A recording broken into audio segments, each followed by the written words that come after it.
Alors, on va parler un peu de Sukkot, mais très rapidement. Vous savez que Sukkot, c'est le retour, quelque part, à la nature. Puisque, à Kippour, on était complètement arrachés de la nature. On mangeait pas, on buvait pas, on n'avait pas de relations amoureuses, on n'avait pas, on se mettait pas de pommade, on se lavait pas. Enfin, on était complètement, on était dans un jour complètement avec Dieu, dans la shrina là-haut. Pendant l'année, là, on était comme dans le ciel, on était comme des anges. On ne portait pas de chaussures avec des peaux animales parce qu'on était comme les anges qui n'ont pas de chaussures. On était vraiment des anges. Et donc, on te demande de retourner dans le monde. De retourner dans le monde. Mais ce qui est assez extraordinaire, c'est que ce retour dans le monde, dans la nature, se fait obéissant à un processus antinaturel.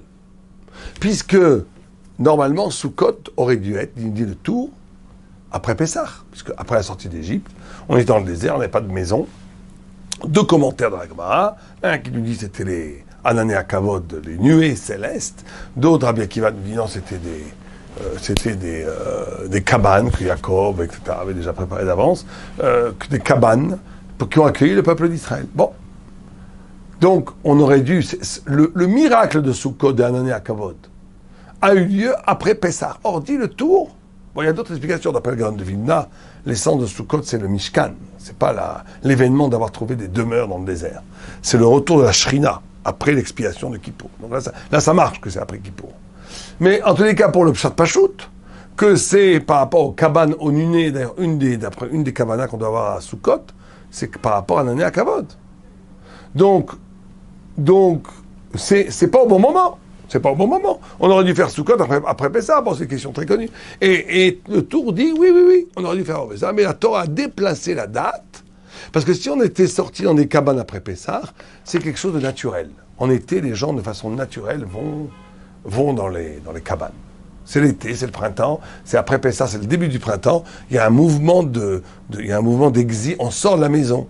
Il y a un mouvement d'aller dans les jardins, de sortir, de retrouver la nature au printemps. Alors qu'en automne, à Sukkot, il y a un mouvement de repli. Les gens rentrent chez eux, commencent à fermer les portes, le vent, il va commencer à pleuvoir, il va faire froid. Or, on nous dit justement de faire Sukkot en automne et pas au printemps, alors que ça aurait dû être au printemps, pour bien signifier que l'acte de Sukkot n'obéit pas à une tradition naturelle, mais à quelque chose de métaphysique et de spirituel. Or, ce dimension métaphysique et spirituelle est précisément de retourner dans la nature. Donc c'est un peu paradoxal. Tu dois retourner dans la nature d'une façon non naturelle. Voilà tout Sukkot. Retourner à la nature, mais de façon non naturelle. C'est que c'est ça, la fonction même de Sukkot. La fonction même de Sukkot, c'est de retrouver le monde. Et pas retrouver le monde après Kippour, comme quand j'étais avant Kippour. C'est retomber dans la normalité mondaine du monde, dans la naturalité. C'est de retrouver une naturalité qui est complètement transcendée, complètement purifiée, complètement spiritualisée, qui est à côté du temps, qui n'obéit pas à un temps mondain, qui obéit à un temps spirituel. Comment faire que la nature elle-même, la réalité elle-même, le monde lui-même, devient lui-même un halo de lumière spirituelle. C'est ça tout Sukkot. C'est pour ça que pendant Sukkot, quelque part on ne nous demande pas grand-chose.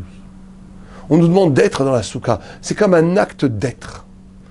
Au point où c'est pour ça que la Gemara, elle dit que les goïms à la fin des temps, ils vont se plaindre à Dieu en disant mais nous on n'a pas eu de mitzvot alors que les juifs ont eu des mitzvot.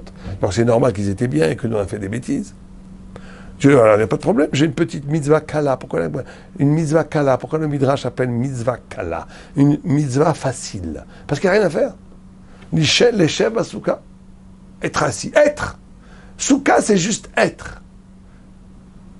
Et quand les goïms vont être sur la soukha et faire trop chaud, ils vont casser la soukha.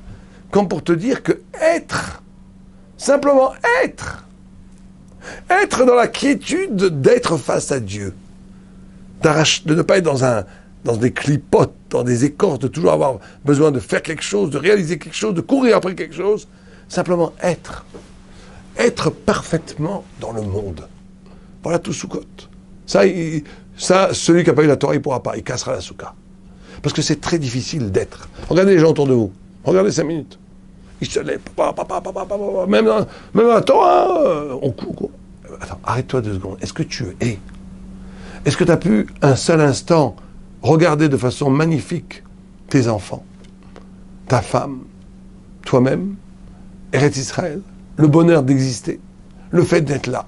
Être, c'est pas simplement être satisfait d'être, c'est d'abord cela, mais c'est aussi prendre conscience du cadeau que Dieu t'a fait dans ton existence. Être, c'est une perspective, une posture où je suis exactement comment Dieu m'a créé. Alors qu'on passe son temps à créer des superpositions qui me font oublier que je suis une créature de Dieu. Or, Sukkot, c'est avant tout d'être. L'échev pas Sukkot, ne rien faire. Être, mais que cet être-là se remplit littéralement du sens de la vie. C'est pour ça que on te dit de prendre 4 minimes. Et chaque 4 minimes représente une partie du corps. Le loulav, c'est la colonne vertébrale. Le hétrog, c'est le cœur, la colonne vertébrale. Ça veut dire le fait d'être devant Dieu. C'est pour ça que le loulav, c'est le goût et pas l'odeur, c'est la Torah.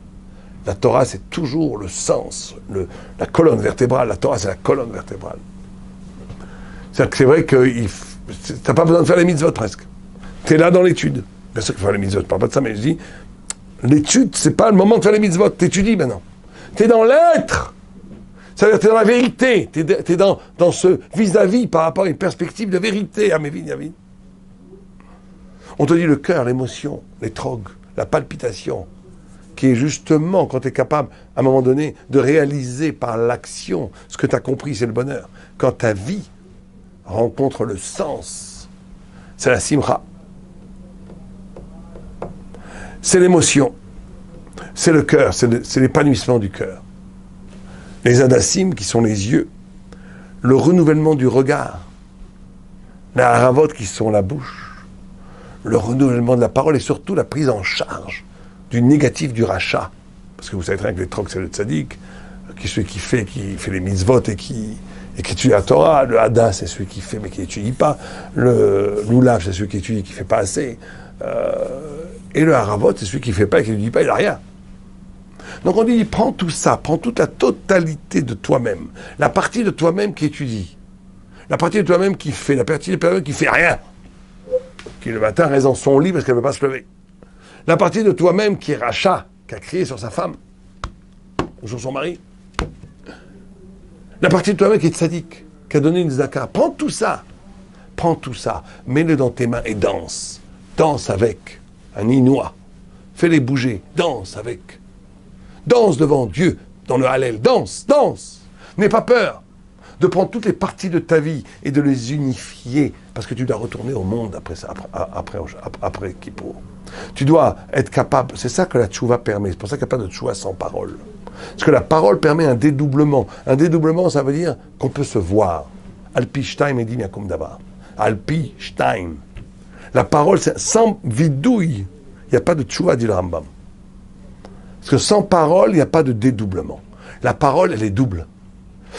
Elle est en même temps le souffle et en même temps le mot. Elle est en même temps le référé et la référence. Elle est en même temps le mot et ce qu'elle en renvoie comme idée au mot qu'elle exprime. Elle est double. Et c'est cette dualité qui permet de se voir comme quelque chose d'extérieur à moi-même et qui me permet de me réparer. Ben, c'est ça tout Sukkot. C'est la continuation de Kippour.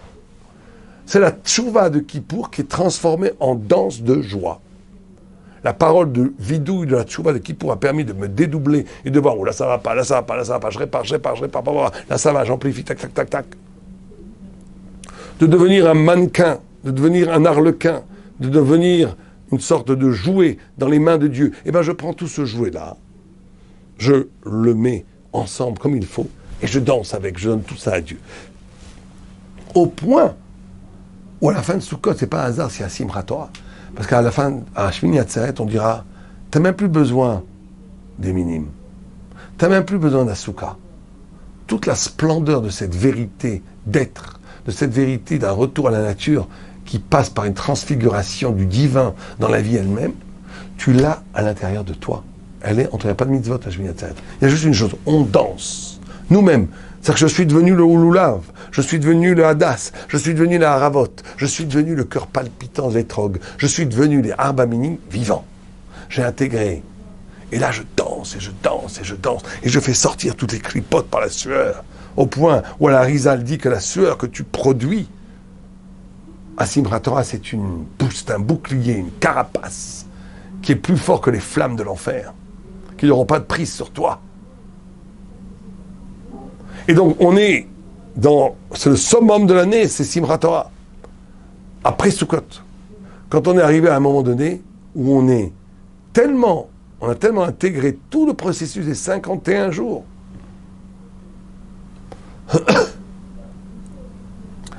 que tout est là. J'ai plus besoin de rien, j'ai en moi tout.